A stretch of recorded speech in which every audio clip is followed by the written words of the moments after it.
26 जुलै 2024 पासून ओबीसी आरक्षण बचाव यात्रेला सुरुवात. प्रकाश आंबेडकर यांची पत्रकार परिषदेत माहिती. 25 तारखेला मुंबईला डॉक्टर बाबासाहेब आंबेडकरांच्या चैत्यभूमीला नमन करणार. त्याच दिवशी दुपारी जे आहे ते आम्ही असणारा महात्मा फुलेंचा वाडा जो आहे पुण्याला तिथं अभिवादन करणार. कोल्हापूरला आम्ही असणारा मुक्काम करणार. त्याच दिवशी 26ला जे आहे शाहू महाराजांना नमन करत, आणि हा दिवस महत्त्वाचा आहे कारण का शाहू महाराजांनी आरक्षण 26 जुलैलाच जाहीर केलं होतं. सभा घेऊन आम्ही असणारं ओबीसी आरक्षण बचाव यात्रा ही आमची सुरुवात होईल. ती सांगली, सोलापूर, उस्मानाबाद, लातूर, बीड, नांदेड, परभणी, यवतमाळ, अमरावती, अकोला, जालना करत ही औरंगाबादला जाईल. आणि पावसाचं लक्षण बघून 7 किंवा 8 तारखेला औरंगाबादमध्ये तिची सांगता केल्या जाईल.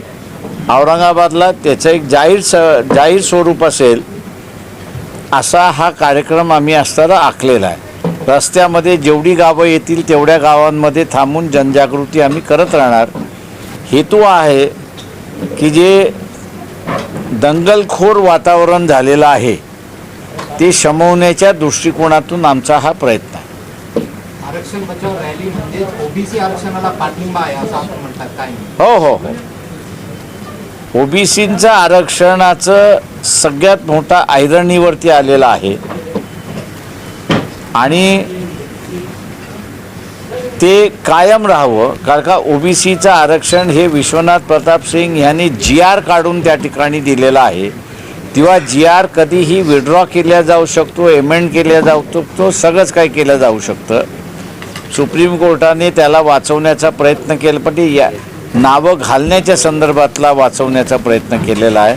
पण जी असंगीता आहे ती त्या ठिकाणीच आहे आणि म्हणून आम्ही असणारा बचाव त्या ठिकाणी हा शब्द वापरलेला आहे. ओबीसीतून मराठ्यांना आरक्षण द्यावं की नाही याबाबत शरद पवारांनी भूमिका स्पष्ट करायची आपण आवाहन करणार. मी कोणालाच आवाहन करत नाही आणि कोणाचं आव्हान स्वीकारत नाही. एक भाग मी असं एवढंच म्हणतोय की त्या बैठकीमध्ये जी चर्चा झाली त्या बैठकीमध्ये जरांगे पाटील यांची जी मागणी होती की मराठा समाजाला ओबीसीतून आरक्षण द्यावं आणि सगळे सोयरे यांनाही देण्यात यावं, ह्या मागणीच्या संदर्भात सर्व राजकीय पक्षाने आपली भूमिका मांडावी असं पत्र मुख्यमंत्र्यांनी लिहावं अशी त्या बैठकीमध्ये मी विनंती केली होती.